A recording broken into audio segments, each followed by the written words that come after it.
Baik, Assalamualaikum warahmatullahi wabarakatuh. Saya Risti Susanti dengan NIM 2021021170 akan mempresentasikan tentang seminar proposal yang berjudul Pengaruh Customer Satisfaction, Brand Loyalty, Word of Mouth terhadap Purchase Intention Product Industry. Untuk latar belakangnya, seiring dengan pertumbuhan ekonomi Indonesia yang semakin pesat dan memiliki populasi terbesar keempat di dunia, industri kecantikan juga mengalami perkembangan yang sangat pesat setiap tahunnya. Pasar untuk produk kecantikan meningkat setiap tahunnya. Penjualan perawatan diri dan kosmetik mengalami peningkatan pesat dalam beberapa tahun terakhir ini. Untuk pertumbuhannya bisa dilihat di grafik di samping. Pada gambar di samping menunjukkan pertumbuhan FMCG yang selalu meningkat dalam 3 tahun terakhir, mulai dari minuman dan mengalami peningkatan pada tahun 2024 sebesar 39% dan pada tahun 2025 mengalami peningkatan sebesar 15%. Produk yang memberikan kontribusi paling besar dalam FMCG yaitu produk perawatan kecantikan dengan pertumbuhan yang paling besar berdasarkan nilai penjualan yang meningkat pada tahun 2024 sebesar 33% dan pada tahun 2025 sebesar 17%. Untuk selanjutnya, bisa dilihat ada grafik minat pembeli industri. Salah satu brand perawatan diri yang berasal dari luar negeri gingseng yaitu Korea Selatan yang telah masuk ke dalam pasar Indonesia. Sejak tahun 2016, industri mempunyai konsep produk yang mereka jual berasal dari bahan alami dari Pulau Jeju dan ramah lingkungan.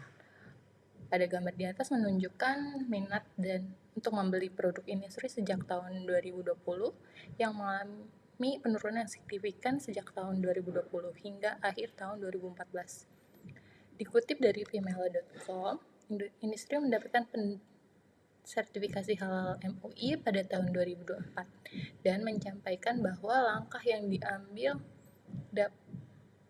merupakan upaya untuk industri sendiri untuk memperluas jangkauan pasarnya dan memenuhi kebutuhan konsumen muslim di Indonesia. Namun meskipun telah mendapatkan sertifikasi halal, industri justru mengumumkan penutupan seluruh store di Indonesia pada tahun 2025. Oleh karena itu, berdasarkan latar belakang yang telah saya sampaikan, penelitian ini berjudul Pengaruh Customer Satisfaction, Brand Loyalty, Word of Mouth terhadap Purchase Intention Industry. Untuk rumusan masalahnya sendiri, yang pertama, apakah customer certification mempengaruhi word of mouth pelanggan industri?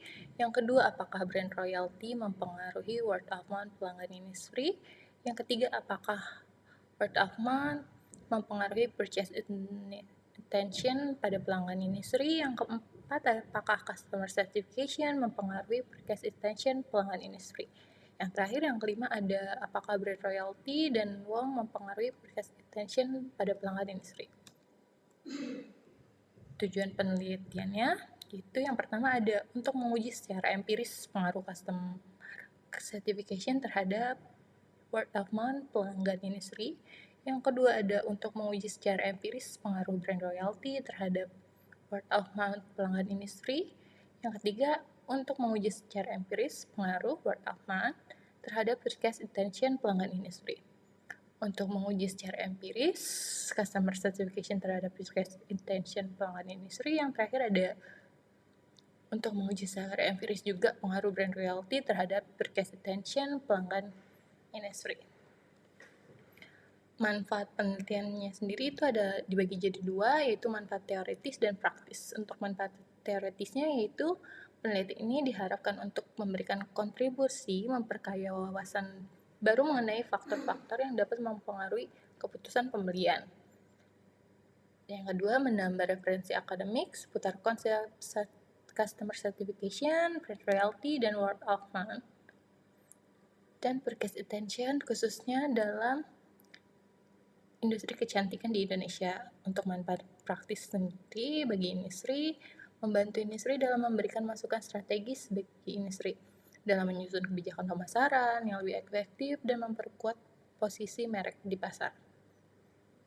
Yang kedua ada bagi konsumen, membantu memberikan informasi tambahan bagi konsumen dalam menentukan pilihan konsep produk perawatan diri yang sesuai dengan kebutuhan dan mempertimbangkan aspek kepuasan pelanggan, citra merek, royaltas merek, sehingga konsumen dapat lebih bijak dalam mengambil keputusan dalam pembelian.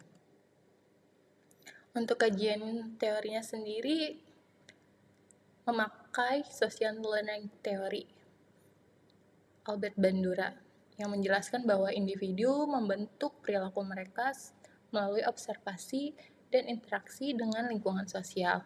Pada teori ini menjelaskan bagaimana konsumen memperoleh informasi dan membentuk sikap terhadap suatu merek melalui pengalaman langsung, interaksi sosial, dan pengaruh media sosial.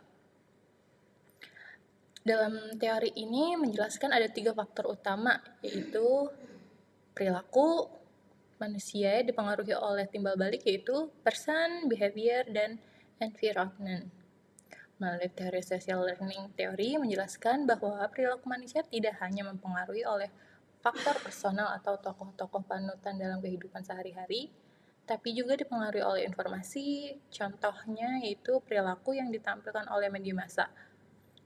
Media memiliki peran besar dalam membentuk pola pikir dan kebiasaan masyarakat modern, di mana yang dilihat, dikonsumsi melalui media dapat secara tidak langsung membentuk sikap dan perilaku seseorang. Untuk penelitian yang relevan itu ada 10 jurnal dan ini yang 3-nya, yaitu ada yang pertama ada The Effect of Brand Social Media, Brand Image, Certification, Brand Loyalty, dan WOM on Purchase Intention. Untuk yang kedua ada The Effect of Integrity and EWOM on Brand Image and Purchase Intention among Gen Z. Untuk yang ketiga ada Purchasing Purchase Intention through CSR and Service Quality, the role of customer certification, brand loyalty, and admiration. Untuk kerangka berpikirnya memiliki 5 hipotesis, yaitu yang pertama, customer certification mempengaruhi word of mouth. Yang kedua, ada brand loyalty mempengaruhi word of mouth. Yang ketiga, word of mouth mempengaruhi purchase intention. Yang keempat, ada customer certification mempengaruhi purchase intention. Dan yang kelima, ada brand loyalty mempengaruhi purchase intention. Untuk metode penelitiannya itu menggunakan metode kuantitatif ya. Pendekatan yang digunakan untuk penelitian ini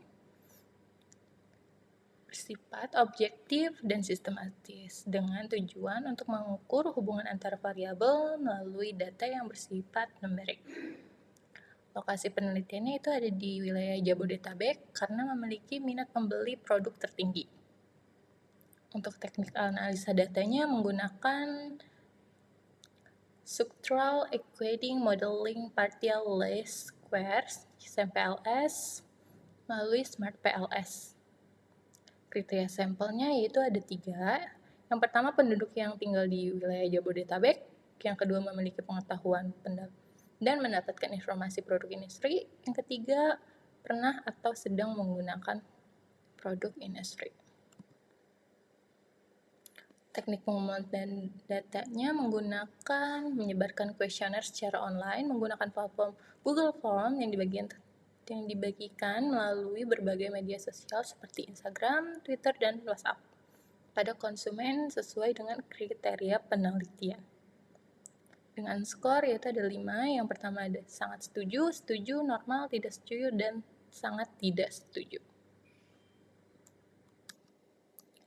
Sekian dari saya, terima kasih.